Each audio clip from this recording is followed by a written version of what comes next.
আছেন না এটা আর ডায়াবেটিস তো কোনো ভালো আছেন নি হাতে নীল আছে না চাইনি নীল চাইলে তো ওই ওষুধ খাই দিবি 8-10 টাকা আরো হইলে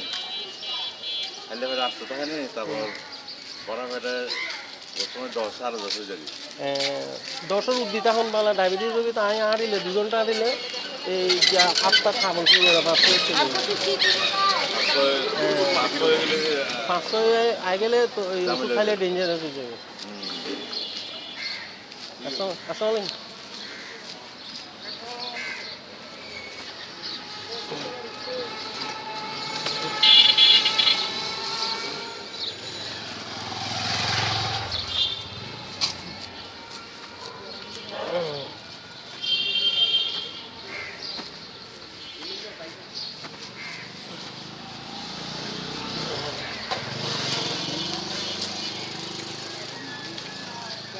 পাগল করে দিতে হলো কাটো